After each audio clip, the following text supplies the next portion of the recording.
Hey, ¿qué pasa, peña? Hace muchos años, como más de 15, cayó en mis manos un documental muy extraño. Sin títulos, sin créditos finales, nada con lo que poder rastrear quiénes lo hicieron. Y lo más enigmático, su contenido. En él se trata la muerte del infante Juan, de 15 años, de la mano de su hermano, el rey Juan Carlos I, de 18. Este fue un acontecimiento que no muchos españoles conocen y que es trascendente para entender cómo se restauró la democracia en España. Hoy os traigo un capítulo de la historia que el poder no quiere que se conozca. Y esto que os digo no es una frase al tuntún. Quitando Los Media, que cayó en mis manos, no he encontrado otro documental que trate en profundidad cuando el rey manchó sus manos de sangre. Humana, claro. ¿Por dónde empezar esta historia? Tenemos que irnos atrás en el tiempo, al 14 de abril de 1931. Ese día, el rey Alfonso XIII abandona España por su propia voluntad, tras el resultado de las elecciones ocurridas 2 días antes, en las que los republicanos lograron imponerse en 42 de las 50 capitales. Esas votaciones todo el mundo las entendió como una especie de plebiscito, y Alfonso XIII entendió que en España no lo querían, así que inició su exilio, y se proclamó la República. 5 años después, en 1936, Franco da un golpe de estado para restaurar lo que él considera orden. Volver a los valores tradicionales de Dios, patria y rey, iniciándose la Guerra Civil Española, que concluye en 1939 con la victoria del bando falangista, con el generalísimo a la cabeza. Ese mismo año, el infante Don Juan, de 26 años, a través de correspondencia, porque se encuentra exiliado, solicita al dictador volver a España y recuperar la jefatura del Estado. Ahí, Franco le responde que si quiere gobernar, puede montarse en su dedo y pedalear duro, o dicho de una manera más histórica: Juanete, no vas a reinar en la fucking life. El que quiera una corona que se la haga de cartón, que la corona de España no es para ningún Borbón.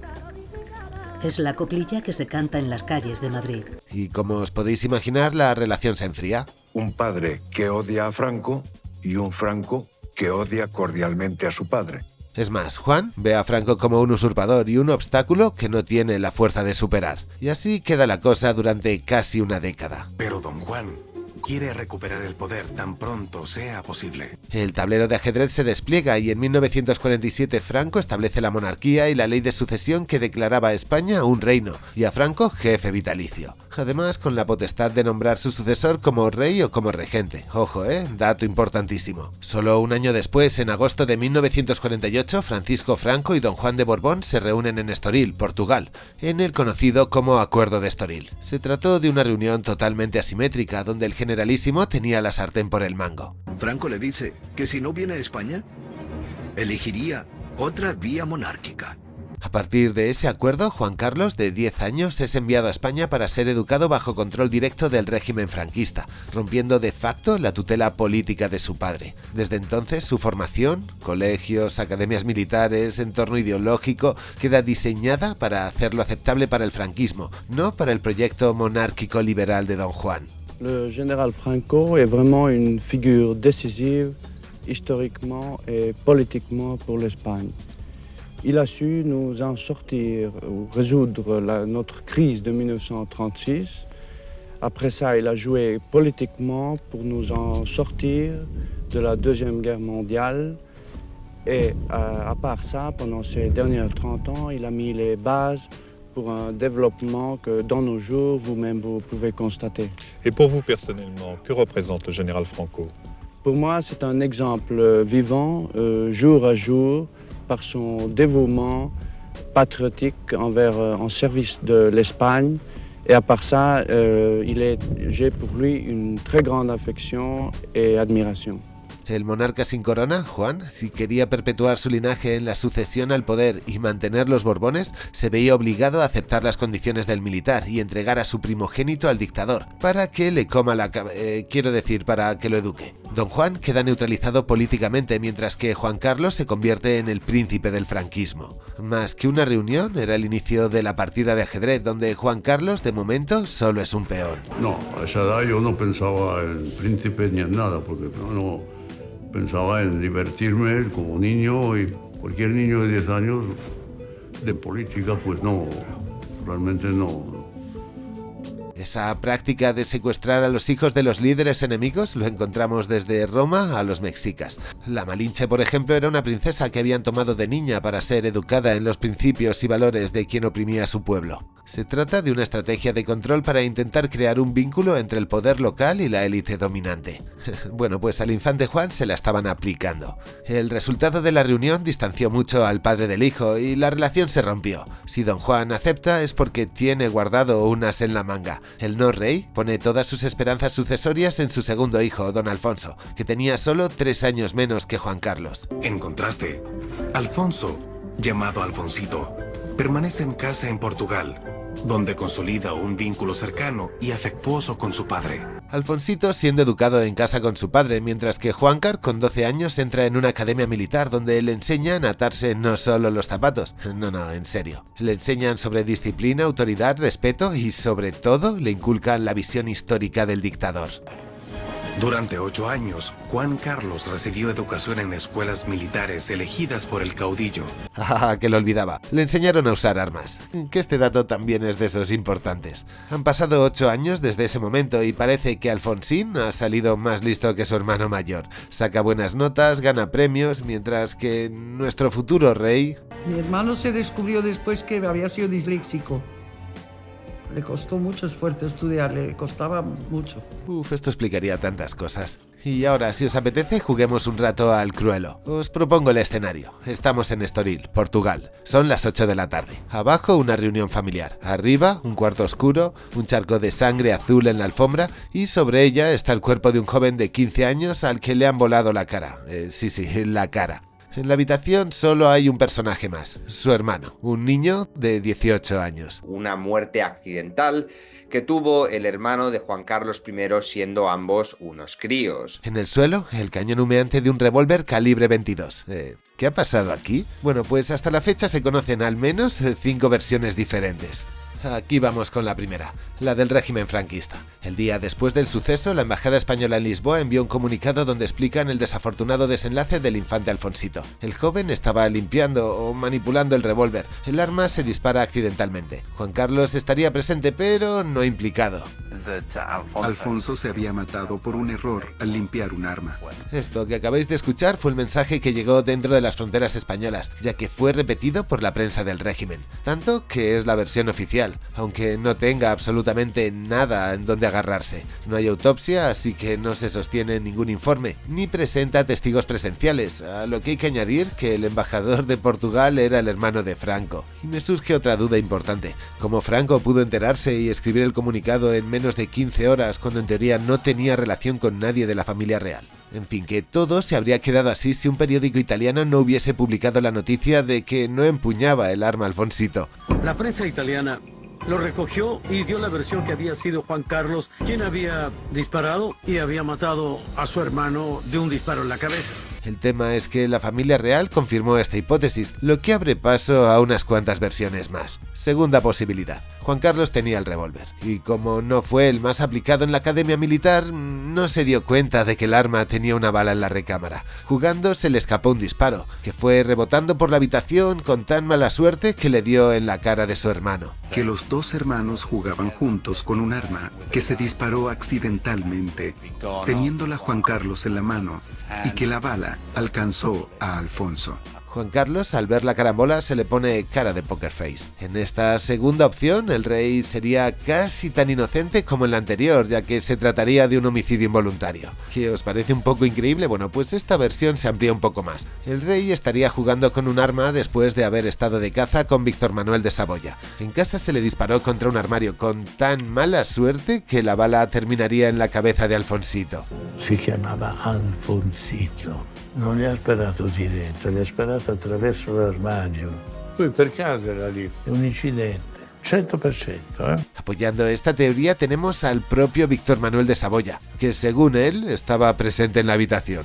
Y bueno, no sé si es la declaración más creíble. La primera vez que se conoce esta información es en el documental El príncipe que nunca reinó, del año 2022, y que trata precisamente de cómo el no rey de Italia salió libre de haber asesinado con un rifle a un joven de 19 años. Vamos, que parece que esto de disparar peña estaba de moda entre los monarcas europeos. Y es que la historia de este también se las trae. Ocurrió en un yate, cuando veraneaba y porque le robaron un bote. Cuando se enteró, se acercó para hacer frente a los ladrones y cuando vio al dueño de la embarcación, lo disparó sin preguntar. Falló, pero atinó en la pierna de un chico que estaba en otra embarcación. La herida resultó mortal. Por su crimen salió libre. En fin, que este señor declare que está 100% convencido de que lo del rey de España fue un accidente, me levanta sospechas. Sea como fuere, el propio rey de España en sus memorias se ascribe a una versión similar. Bueno, más bien que quedaba una bala en la recámara. Él dice que disparó por accidente, que rebotó por la habitación y que acabó alojada en la frente de su hermano. La pistola la tenía Juan Carlos en la mano. Tenía una bala en la recámara. Creían que no tenía balas y se disparó. Y ahora es cuando hay que recordar que estudiaba en una academia militar y sabía manipular un arma, y también si estaba cargada. Pero no nos quedemos ahí, hay otra más, la del forcejeo. Los dos jóvenes estaban peleando por tener el revólver. Unos empujones, un poco de mala suerte y, de nuevo, una teoría en la que Juan Carlos libra de culpa. La cuarta opción proviene de alguien que estuvo esa noche en la residencia. Cuenta que Alfonsito estaba en el salón, subió a buscar a su hermano y cuando abrió la puerta, casualidades de la vida, estaba su hermano apuntando a, yo qué sé, al espejo tipo Scarface. Total, que al abrir la puerta golpean el arma, que se dispara sola y le da en la cara al pequeño de los herederos al trono. Pues don Juan Carlos, que estaba con la pistola ahí, con la puerta que se abre y no se abre. Alfonsito empuja la puerta y golpea el brazo de Juan Carlos. El arma se dispara y mata accidentalmente a su hermano. Y aunque os parezca una opción loca, es la favorita de la prensa rosa española. Y entonces él le pidió al hermano que bajase por un bocadillo. Y cuando el hermano subió, al momento de entrar en la puerta y de dar un empujón, don Juan Carlos, que tenía la pistola en la mano, se echó para atrás y se le disparó. Y aún nos queda la última, que podría parecer descabellada a simple vista, y sería valorar la opción del fratricidio. En esta, Juan Carlos estaría al tanto de las intrigas palaciegas. Su padre estaba pensando en colocar al hijo que él había educado como primero en la línea sucesoria, es decir, a Alfonsito. De hecho, en el documental rarísimo del que os hablé al principio, alguien declara: estaba pensando seriamente en desheredar a Juan Carlos y en nombrar a Alfonso su heredero.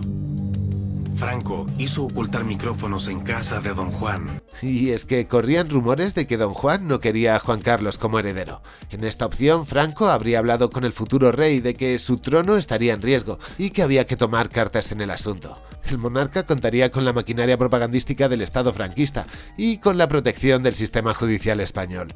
Además, el crimen ocurriría en Portugal y Franco se aseguraría de que su pupilo volviese pronto, como así ocurrió. Tan solo 48 horas después de la muerte de Alfonsín, Juan Carlos es llamado por Franco y vuelve al Pardo junto al dictador. Al día siguiente, Juan Carlos, el único testigo, fue enviado de regreso a su escuela militar en España. Aunque otros indican que realmente fue su padre el que no quería volver a verlo, y que por eso le largó de casa. Algo que hace levantar la ceja es la frase que le suelta don Juan a su hijo cuando se encuentra con la escenita. Al ver los sesos desparramados por el salón le preguntó: «Júrame que no lo has hecho aposta». Y yo que sé, si dijo eso es porque tal vez en la cabeza estaba pensando cosas retorcidas. Y un hilo suelto que no hay que dejar de lado. ¿De dónde sacaron los jóvenes el revólver? ¿De quién era? Bueno, pues la poca información que hay al respecto dicen que se lo habían regalado a Juan Carlos a alguien, un amigo suyo, en la academia militar. Sea como fuere, nunca llegaremos a ver ni a conocer el arma, ya que don Juan la tiró por un acantilado después del entierro de su hijo. De esta manera estaba encubriendo a su hijo, o por otro lado, tal vez es que no quería saber nada más del asunto. Otro punto a tener en cuenta a la hora de valorar las teorías del accidente es que el primogénito llevaba 6 años en una academia militar, conocía el funcionamiento de las armas, cómo se montan y desmontan, y que antes de ponerse a jugar hay que comprobar si tiene en la recámara una sorpresa para la cara de tu hermano. Las declaraciones de los miembros de la familia real que vieron el cuerpo de la víctima coincidían solo en una cosa, porque habéis visto un montón de versiones. Bueno, pues todos tenían una cosa en común, que la bala había entrado por la nariz, y para que un calibre 22 lo matase, ya que es un calibre pequeño, tuvo que alojarse en el cerebro, es decir, seguir una trayectoria de abajo a arriba. Le entró la bala por aquí, le salió por aquí, se clavó en en el quicio de la puerta. Fue una cosa terrible, un accidente terrible. Eso debería descartar la versión de la puerta, la de los rebotes mágicos, porque probablemente no tendría fuerza para asesinarlo, la de que disparó a través del armario, la de que se disparó solo y nos llevaría a un único escenario posible. Pero aunque sea, lo que más sentido tiene es solo especulación. Nunca se hizo una investigación, no hay autopsia y nunca se buscó esclarecer los hechos. Lo único cierto es el resultado. Ahora sí, ya solo quedaba un heredero. Y hagamos un poco de memoria. En el 47, Franco se adjudicó el derecho de elegir el sucesor de la monarquía borbónica, y lo efectuó en 1969, cuando lo nombró sucesor a título de rey. Tendrá que esperar a la muerte del dictador para poder coronarse. El tema con esto es que fue Franco el que lo designó, rompiendo la línea dinástica de sucesión, saltándose a Don Juan. Este vio a su padre reinar y también a su hijo, pero él jamás lo hizo. En fin, que fue Franco quien colocó al rey como jefe de estado, algo que no gustó a Don Juan, que no aceptó la coronación, ni él ni el resto de la familia real, ya que los Borbones no fueron a la ceremonia. De hecho, encontré unas declaraciones en las que se le escucha bastante molesto. Considera que o problema da sucessão, portanto, em Espanha, não estará, digamos, de certo modo regularizado? Pois não está. E não está porquê? Não, porque não foi feito de uma maneira absolutamente correcta, nem com intervenção do povo, nem com intervenção minha, que era o titular. Finalmente, Juan de Borbón renunció formalmente a sus derechos dinásticos en 1977, un año después de que Juan Carlos ya reinara, por el bien de España, según él, y para asegurar una monarquía democrática, dejando el título de rey a su hijo. España está en la singular situación de tener un rey designado al trono por un dictador. El poder se lo da a Franco, el título su padre, tiempo después. Y eso afectó a la credibilidad del monarca, que se sintió por parte de los españoles como impuesto y como una continuación con el régimen anterior. Durante sus primeros años de mandato no generó demasiada simpatía. Todo eso cambia con el golpe de estado del 23F. Un complot organizado por militares y guardias civiles asaltan el Congreso. Lo toman, sacan los tanques a la calle y llaman al rey para pedir permiso de dar un golpe de estado. El otro les dice que no, los manda a casa y bueno, pues ahí se queda la cosa. El rey se volvió un héroe, él defendió la democracia. Algunas fuentes señalan que eso lo organizó el propio Juan Carlos para así consolidar su monarquía. El peón fue moviéndose casilla a casilla hasta que coronó. Pero eso del 23F merecería su propio vídeo. Y ahora volvamos un momento con el documental este extraño que me encontré hace más de década y media. En él se rechazan todas las hipótesis oficiales que ha presentado la familia real, y lo hacen a través de las declaraciones de un ex alto cargo del ejército, Amadeo Martínez Inglés. Él fue expulsado del ejército por declarar que la institución debía ser puramente profesional. Vamos, que abogaba por la eliminación del servicio militar obligatorio, y eso le costó su carrera. Pero volvamos un momento con este trabajo. ¿De dónde ha salido? La verdad es que me he vuelto loco buscando en internet cuál era su origen, y no he sido capaz de encontrarlo. La única pista que tenía es que en la esquina de arriba aparece el logo de Discovery Channel, y me puse a buscar dentro de las programaciones, pero no hay un registro confiable público de que esa cadena haya producido o emitido oficialmente un documental sobre este suceso. No aparece en listas oficiales, catálogos de archivo, base de datos acreditadas ni en hemerotecas serias. Pero mirad aquí arriba, aparece el anuncio de lo que viene después. Intenté rastrear por ahí, pero tampoco saqué nada. Afortunadamente, más o menos cuando lo encontré yo, alguien lo subió a YouTube. Ahí se menciona que viene de la televisión chilena. Es la única información que tengo al respecto. Si tenéis algún dato más o sabéis algo que pueda ser útil, dejádmelo en la caja de comentarios. Y bueno, quitando este trabajo tan extraño y anónimo, apenas hay documentales que traten el acontecimiento histórico. Yo solo he encontrado 3. Uno es de Televisión Española, donde se le pregunta al propio rey por la muerte de su hermano, a lo que contesta que estaban muy unidos y que le echa de menos para consultarle cosas. Era muy simpático, estábamos muy unidos y vamos, yo le quería mucho y él me quería mucho. Luego, en una serie de 3 capítulos de 1 hora centrada en los escándalos del rey y titulada Salvar al Rey, apenas le dedican un par de minutos en el primer capítulo, donde solo se contempla la opción 4, la del armario. Y luego, aparte, hay uno, no disponible en España, por supuesto, titulado The King Who Killed. No fui capaz de encontrarlo, pero por lo que he leído en resúmenes, siguen barajando las posibilidades del principio, en las que no se baraja que fuese un asesino. Vamos, que creo que no hay ningún documental que se moje tanto como es en los media. En fin, sea un accidente o no, el poder decidió que era un tema que no debían conocer los españoles. Aquí mi granito de arena para no olvidarlo, que cada cual saque sus conclusiones. Lo que es cierto es que con la muerte del infante Alfonso, la sucesión al trono solo podía tener un nombre: Juan Carlos I. Y lo siento mucho. Me he equivocado y no volverá a ocurrir. Así comenzaba la historia de una monarquía colocada a dedo por un dictador. Creo que es un caso único en el mundo. Soy una bala juguetona, estoy dando vueltas por el cuarto y nos vemos en una nariz real.